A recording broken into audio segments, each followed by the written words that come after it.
Everyone, welcome to my channel NK education. मेरे YouTube channel पर आप सभी का बहुत बहुत स्वागत है।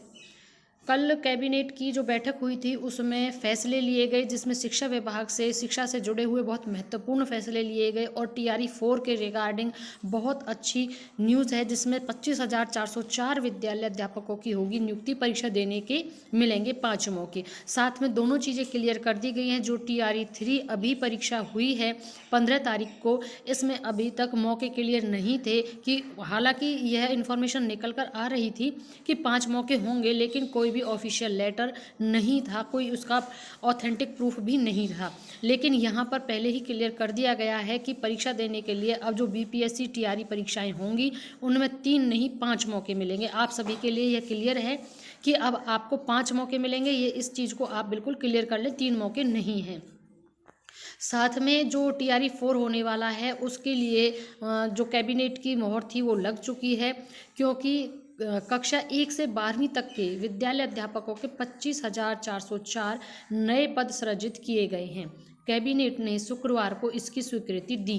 नए सृजित पदों में सबसे अधिक कक्षा 1 से 5 तक के 11,039 यानी पीआरटी पोस्ट सबसे ज़्यादा आपको देखने को मिलने वाली है टीआरई 4 में, और 11वीं 12वीं के लिए 4,074 और वर्ग 9 व 10 के लिए 4,316 और 6 से 8 तक के विद्यालय अध्यापकों के 5,957 पद सृजित किए गए हैं। इनमें कुछ नए विषयों के पद भी सृजित किए गए हैं। इन नए सृजित पदों पर नियुक्तियां होंगी। इसी तरह बिहार राज्य विद्यालय अध्यापक संशोधन नियमावली 2024 को स्वीकृति दे दी गई है। इसके तहत विद्यालय अध्यापक की परीक्षा देने के 5 अवसर आप सभी को दिए जाएंगे। That is clear. Once again आपको 5 अटेम्प्ट मिल रहे हैं। इससे पहले 3 अवसर जो थे उनका प्रावधान था।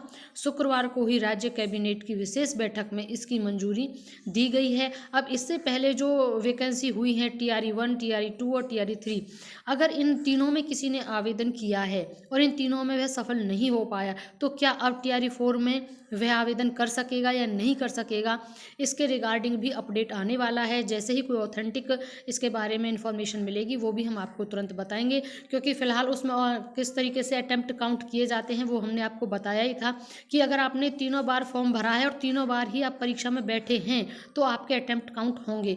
लेकिन अगर आपने केवल फॉर्म भरा है और परीक्षा में नहीं बैठे, यानी आप जितनी बार परीक्षा में बैठे हैं उतनी बार आपका अटेम्प्ट काउंट होगा। अगर आपने 3 बार फॉर्म भरा लेकिन आप परीक्षा में 2 बार बैठे तो आपका जो अटेम्प्ट काउंट होगा वो 2 बार ही होगा, ना कि 3 बार।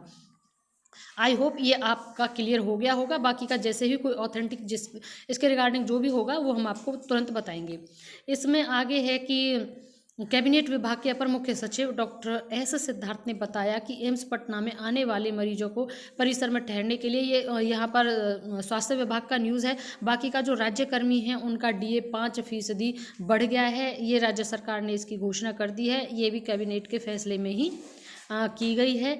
साथ में जो महंगाई भत्ते की 4% अतिरिक्त किस्त दी जाएगी और 7वें केंद्रीय पुनरीक्षित वेतन एवं पेंशन पाने वाले सरकारी सेवकों, पेंशन भोगियों और पारिवारिक पेंशन भोगियों को 1 जनवरी 2024 के प्रभाव से 46% की जगह 50% महंगाई भत्ता मिलेगा। यहाँ पर अब आप देख लीजिएगा, आपको 46 की जगह 50% आपका हो गया है।